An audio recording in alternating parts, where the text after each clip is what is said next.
Hello students, आज chemistry के class में आपका स्वागत है। तो पिछले क्लास में हम लोगों ने अम्ल के बारे में जाना, प्रबल अम्ल क्या है, दुर्बल अम्ल क्या है, तनु अम्ल क्या है, सांद्र अम्ल क्या है, इन सब की चर्चा की। आज के क्लास में हम लोग अम्ल के गुणों के बारे में जानने जा रहे हैं।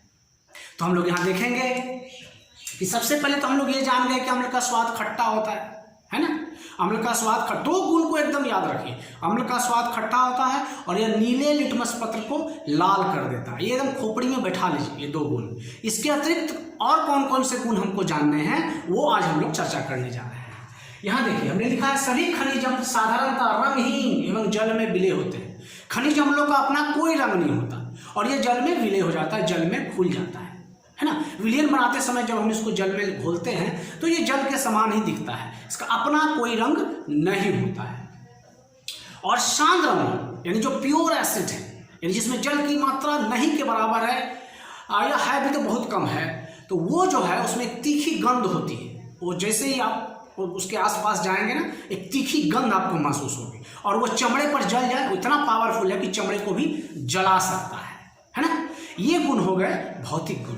अब आ जाइए उसके रासायनिक गुणों की तरफ। रासायनिक गुणों में हम लोग देख रहे हैं धातु के साथ जब इसकी अभिक्रिया होती है, यानी कि Zn प्लस H2SO4, तो क्या बन जाता है ZnSO4 प्लस H2, या हाइड्रोजन गैस विमुक्त होता है, हाइड्रोजन गैस निष्कासित होता है। यानी कि धातु तनु अम्लों से अभिक्रिया कर हाइड्रोजन गैस प्रदान करते हैं। ये हमने पिछले क्लास में देख लिया था।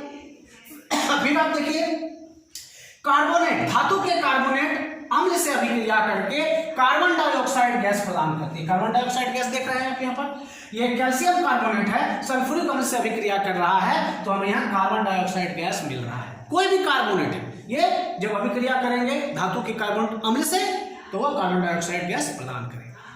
और हम देख रहे हैं कि तनु अम्ल और तनु क्षार दोनों जब अभिक्रिया करते हैं तो लवण और जल प्रदान करते हैं। पिछले क्लासेस में हमने यह भी बताया था।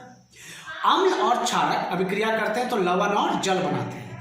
लवण और जल बनने की इस प्रक्रिया को या इस अभिक्रिया को हम लोग क्या कहते हैं, उदासीनीकरण।